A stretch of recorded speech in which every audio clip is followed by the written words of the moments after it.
Hi friends, welcome back மதிகாஸ் kitchen. இன்றைக்கி நம்ம பார்க்க போகிறது ஒரு ஹெல்த்தியான ரசம் தாங்க. ரசத்தில் என்ன இருக்குது அப்படின்னு தானே நினைக்கிறீங்க. இந்த மாதிரி ரசம் வச்சு பாருங்கள், கண்டிப்பாக நீங்கள் அடிக்கடி இந்த டைப்பில் ரசம் வைக்க ட்ரை பண்ணுவீங்க. இந்த வீடியோவை பார்க்குறதுக்கு முன்னாடி இது வரைக்கும் என்னோடய சேனலை சப்ஸ்கிரைப் பண்ணாதவங்க மறக்காமல் சப்ஸ்கிரைப் பண்ணுங்கள். கூடவே அந்த பெல் ஐக்கானையும் ப்ரெஸ் பண்ணிடுங்க. இந்த ரசம் வைக்கிறதுக்கு ஒரு கடாய் எடுத்து அடுப்பில் வச்சு 1 டீஸ்பூன் போல் நல்ல எண்ணெய் ஊற்றிக்கணும்.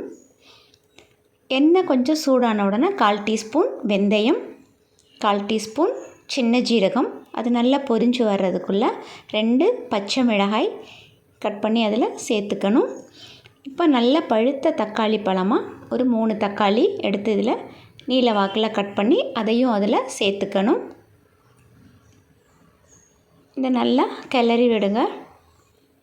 தக்காளி சீக்கிரம் வேகணும் அப்படின்னு சொன்னால் கொஞ்சமாக இதில் நம்ம உப்பு சேர்த்துன்னு சொன்னால் தக்காளி சீக்கிரமாக வெந்து கிடைக்கும். ஒரு 1/4 டீஸ்பூன் போல் உப்பு சேர்த்து நல்லா இதை கிளறி விடுங்க. தக்காளி நல்லா வெந்து கிடைக்கணும். அது வரைக்கும் நல்லா இது வேகட்டும், எண்ணெயிலேயே நல்லா வதங்கட்டும். அதுக்குள்ளே நம்ம 1 டீஸ்பூன் மிளகு, 1 டீஸ்பூன் சின்ன ஜீரகம், ஒரு 10 வெள்ளைப்பூண்டு, ஒரு பச்சை மிளகாய், ஒரு கொத்து கருவேப்பிலை, இது எல்லாத்தையும் சேர்த்து ஒரு நல்ல இடிக்கல்லில் போட்டு இடித்து எடுத்துக்கலாம். இடிக்கல் இல்லாதவங்க மிக்சியில் ஒரு 2-3 திருக்குனிங்கன்னா போதும், நல்லா பொடிஞ்சு கிடைக்கும். இந்த மாதிரி வந்திருக்கும். இப்போ நமக்கு தக்காளியும் நல்லா வெந்து கிடச்சிருச்சு. இப்போ நம்ம அந்த பொடியை இதில் சேர்த்துக்கணும். சேர்த்து இதையும் நல்லா கிளறி விடுங்க. இப்போ இதில் நம்ம ஒரு எலுமிச்சங்காய் சைஸில் ஒரு புளி சுடு தண்ணியில் ஊற வச்சுருக்கோம். அது நல்லா ஊறிட்டுருக்கு. அதுக்குள்ளே 1/4 டீஸ்பூன் போல் மஞ்சள் தூள் ஆட் பண்ணிக்கோங்க. இப்போ அந்த புளியை நல்லா கரைச்சி எடுத்துக்கலாம். சுடு தண்ணியில் ஊற வச்சா சீக்கிரமாக புளி ஊறிடும், அதனால தான். இதை நல்லா கரைச்சி இதில் சேர்த்துக்கணும்.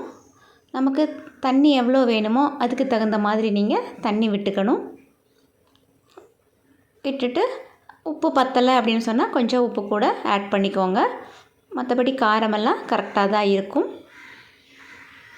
இப்போ இது கொதி வர்றதுக்குள்ளே ஒரு பாத்திரத்தில் 1 டீஸ்பூன் பெருங்காயம், ஒரு கொத்து கொத்தமல்லி நல்லா பொடிசாக கட் பண்ணி அதில் போட்டுட்டு கொதி வர்ற ஸ்டேஜில் அந்த ரசத்தை எடுத்து இந்த பாத்திரத்தில் ஊற்றி ஒரு மூடி போட்டு மூடி வச்சுட்டு 2 நிமிஷம் கழித்து ஓப்பன் பண்ணி பார்த்தீங்கன்னா கமகமக்கும் ரசம் ரெடி ஆகிருக்கும். சூப்பராக இருக்கும்.